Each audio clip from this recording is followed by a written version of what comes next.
When the Lord restored the fortunes of Zion, we were like those who dream. The songwriter begins this song by recalling a time in the past when the Lord restored the fortunes of Zion. The phrase restored the fortune literally means to turn a turning. Very interesting and unique phrase in the Hebrew Scriptures. It means to turn a turning. The idea is something was going well, then there was a misfortunate turn of events, and then God turned it back to a place of well-being. So something was going well, misfortunate turn of events, and then God in his mercy turned it back. That's what this phrase, restored the fortunes, means. It means to turn a turning.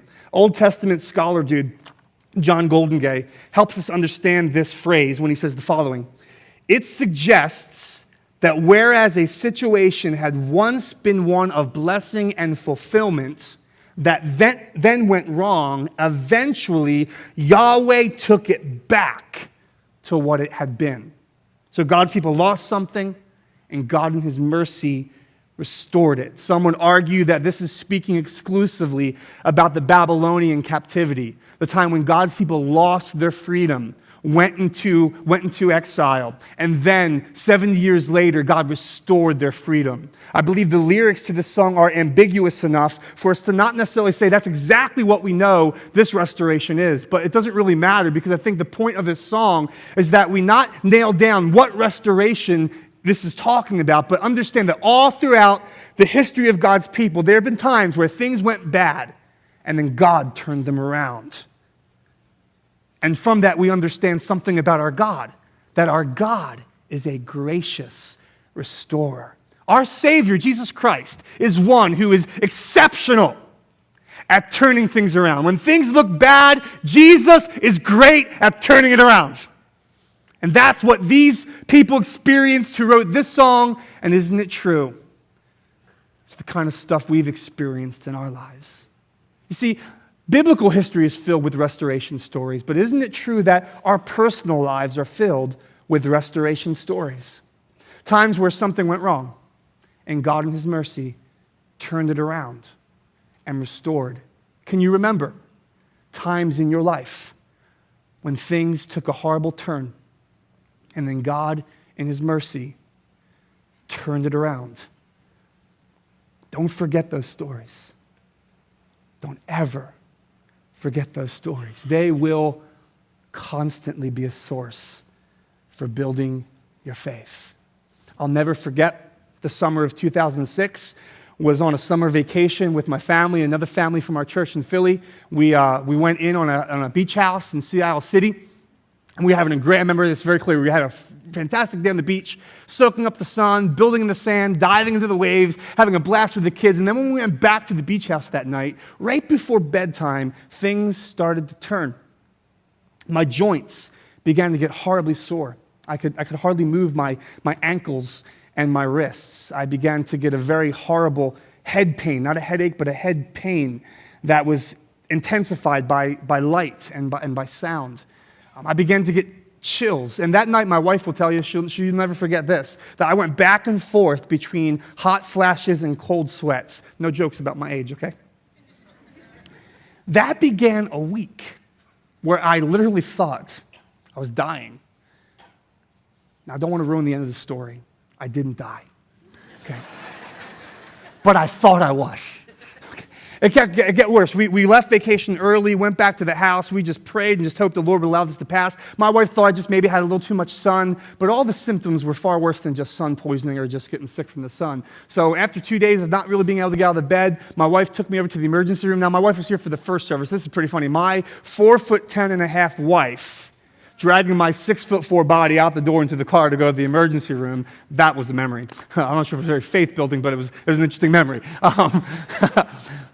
But I remember going to the hospital and them doing test after test after test and not being able to find out what was going on with me. And they just started doing tests to rule things out. When they start doing that, you just feel like you're a goner, okay? I mean, that's how I felt. One of the pastors from our church came in and started praying over me, and I'm thinking psychologically this time, man, this is like last rites. I'm done, man. And then to make matters worse, I'm approached by a doctor with a needle this big, okay? They're going to do a spinal tap to rule out spinal meningitis. Let me just tell you something. If you ever see a needle this big, run. Run. You don't want what that thing is going to do.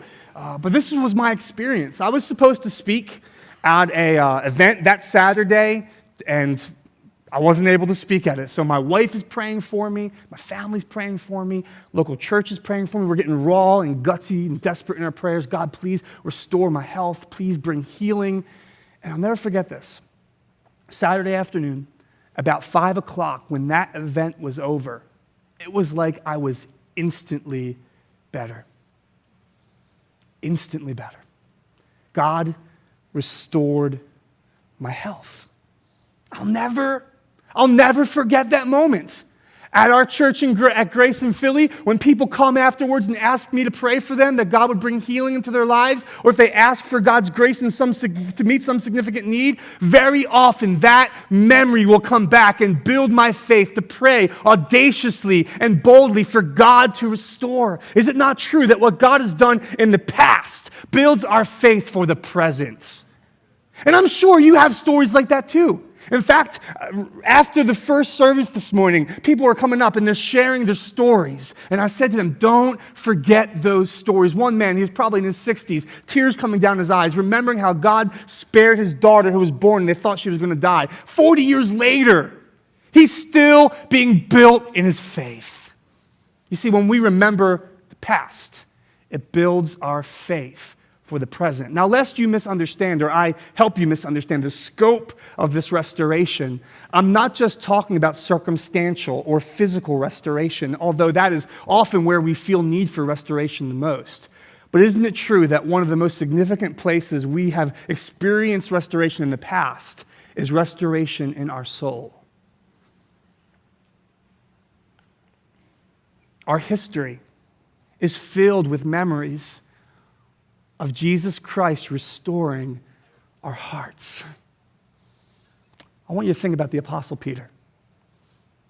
Wonderful experience he had. That's the understatement of the sermon. He walked with Jesus in person for 3.5 years. Is that not incredible? He heard Jesus with his own ears. Undoubtedly, there were times where he touched Jesus with his very own hands. Aren't you looking forward to the day when we get to experience what Peter experienced? He heard the Savior teach. He taught alongside with Jesus. He watched Jesus heal. He healed alongside with Jesus. He served with Jesus. It was like probably a mountaintop experience for Peter to have this physical interaction with Jesus. Mountaintop. But then he fell. And Peter fell hard. He promised Jesus that he would never turn from him, never, ever turn from him. And then probably from a human standpoint, when Jesus needed Peter the most, he denied him 3 times. And he turned his heart away from the Savior. And it gets worse before it gets better. He cries about it, but then he leaves, he forfeits, or he abandons, rather, his apostolic calling. And instead of going and being a fisher of men, he goes back to fish for fish. And you remember that scene at the end of John's gospel? They're out there fishing all night. Nothing's going well. You can mark this down. Things don't go well when our hearts are turned from Christ. Things aren't going well for Peter and the others. He's led others along with him to go back to fishing for fish. And he hears a voice. Throw your net on the other side. He heard that before. It was Jesus. He had come to restore his heart. And you remember that familiar scene around the campfire. Peter, do you love me? Do you love me? Do you love me? Feed my sheep. Feed my sheep. Feed my sheep. The Savior came to Peter and turned his heart back. Can you remember times in your salvation history where Jesus came to you and turned your heart back?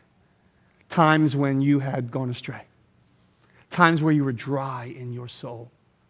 Times where you had turned from the one who brought you out of darkness into light.